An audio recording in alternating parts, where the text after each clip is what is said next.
நண்பர்களுக்கு வணக்கம். அடுத்து நம்ம பார்க்கக்கூடிய கதை தெய்வத்தின் தீர்ப்பு. ஒரு ஊரில் ஒரு சம்சாரி இருந்தான். அவனுக்கு ஒரு தோப்பு இருந்தது. அந்த தோப்பில் நிறைய தென்னை மரங்கள் இருந்தன. அந்த தோப்பின் வாசலில் ஒரு கோயிலும் இருந்தது. சம்சாரி தினமும் அந்த கோயிலில் கும்பிட்டு விட்டுத்தான் தோப்புக்குள் செல்வான். தோப்பை விட்டு திரும்பும் போதும் அந்த கோயிலில் இருக்கும் சாமியை கும்பிட்டு விட்டுத்தான் திரும்புவான். அந்த ஊரில் ஒரு திருடன் இருந்தான். அவன் அந்த தோப்பில் ஒரு நாள் களவாங்க போனான்.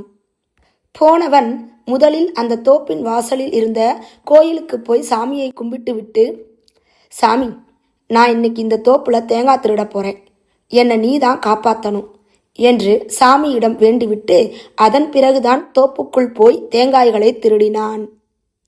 சாமிக்கு தர்ம சங்கடமாயிருந்தது. தோப்புக்காரனும் நம்மை கும்பிடுகிறான், நாம் யாருக்கு உதவி செய்வது என்று சாமிக்கு குழப்பம் வந்தது. காலையில் வந்து தோப்புக்காரன் பார்த்தான். தேங்காய் திருடப்பட்டிருந்தது. அடக்கடவுளே, என் தேங்காயை எவனோ திருடிட்டானே, நீதான் அவனை தண்டிக்கணும் என்று முறையிட்டான். திருடன் அடிக்கடி அந்த தோப்பில் திருடிச் சென்றான். ஒவ்வொரு முறையும் திருடும் முன் சாமியை கும்பிட்டு விட்டு போய் திருடினான். திருடன் தேங்காய் திருடி விற்ற பணத்தை எல்லாம் தனியாக சேமித்து வைத்தான்.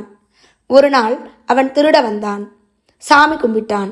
சாமி அவனை பார்த்து, எப்பா, நீ இந்த தோப்புல திருடிய தேங்காயெல்லாம் விற்று பணத்தை சேர்த்து வச்சிருக்கிற, அதை நாளைக்கு கடையில் கொண்டு போய் கொடுத்து ஒரு தங்கப்பூ செஞ்சு வாங்கி என் சன்னதியில் வை, அப்பத்தான் உன் கனவு பழிக்கும் என்றது.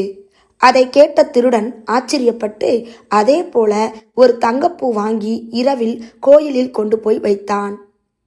அதிகாலையில் தோப்புக்காரன் வந்தான். சாமி கும்பிட்டான். சாமி அவனை பார்த்து, எப்பா, உன் தோப்புல களவு போன தேங்காயோட விலை தான் இந்த பூ, இது உனக்குத்தான் சொந்தம், இது உன்னோட முதல், அதனால இதை நீயே எடுத்துக்கோ என்கிறது. சம்சாரியும் அந்த தங்கப்பூவை எடுத்துக்கிட்டு வீட்டுக்கு போனான். அதை எதிரே வந்த திருடன் பார்த்தான். கடவுள் உரிய பொருளை உரியவனிடம் சேர்த்து விட்டது.